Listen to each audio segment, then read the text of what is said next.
लोग जानना चाहते हैं कि आखिर मुख्तार का करीबी था कौन और मुख्तार से इसका क्या रिश्ता था, जो मुख्तार के ही एक इशारे पर कुछ भी करने को तैयार रहता था। तो जानिए, जिस मुख्तार के करीबी की हत्या की गई है उसका नाम संजीव महेश्वरी उर्फ जीवा था। वो कोई सड़कों पर घूमने वाला टुच्चा बदमाश नहीं, बल्कि एक हाई प्रोफाइल गैंगस्टर हुआ करता था।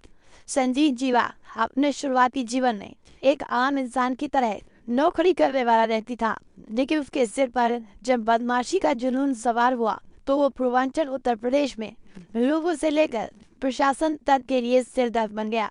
आइए जानते हैं कौन है संजीव जीवा, जो एक मामूली कंपाउंडर से कुख्यात बदमाश बना। जीवा के आपराधिक जीवन की शुरुआत 90 के दशक से होती है। इसके पहले वो एक दवाखाना संचालक के यहाँ कंपाउंडर की नौकरी किया करता था।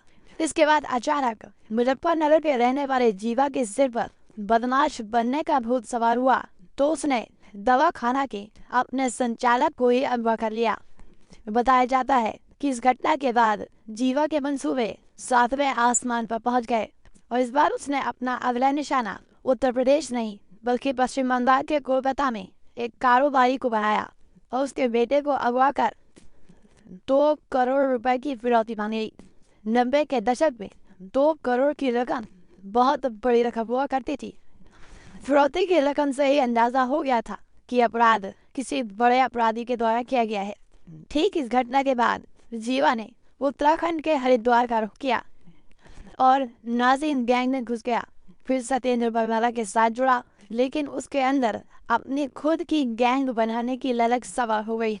1997 में हुई भाजपा के कद्दावर नेता ब्रह्मदत्त द्विवेदी की हत्या में भी जीवा का नाम सामने आया था। इस मामले में कोर्ट ने जीवा को उम्र कैद की सजा सुनाई थी। इस कांड के बाद जीवा मुन्ना बजरंगी गैंग में शामिल हुआ और उसने माफिया मुख्तार अंसारी से नजदीकियां बढ़ानी शुरू कर दी। मुख्तार अंसारी का करीबी होने की वजह से जीवा का नाम साल 2005 में हुए किशन राय हत्याकांड में भी सामने आया। इसके अलावा जीवा के बारे में जो बड़ी बात थी वो ये थी कि जीवा हथियारों को जुटाने के तिकोने नेटवर्क जानता था, जिस वजह से मुख्तार अंसारी ने उसे अपना खास गुर्गा बना रखा था। हालांकि मुकदमों के नंबरों की बात करें तो पुलिस रिकॉर्ड के मुताबिक संजीव महेश्वरी उर्फ जीवा पर 22 से ज्यादा मुकदमे दर्ज हैं। इनमें से 17 मामलों में संजीव बरी भी हुआ। जीवा की गैंग में 35 से ज्यादा गुर्गे शामिल हैं। बताया जाता है कि संजीव जेल में भी रहकर गैंग को ऑपरेट किया करता था। साल 2017 में कारोबारी अमित दीक्षित उर्फ गुरली हत्याकांड में भी जीवा पर गंभीर आरोप लगे थे, जिसके बाद ही जांच के बाद अदालत ने जीवा समेत 4 आरोपियों को उम्र कैद की सजा सुनाई थी। लेकिन अब जीवा लखनऊ में हुए गोलीकांड के बाद आजाद हो गया है।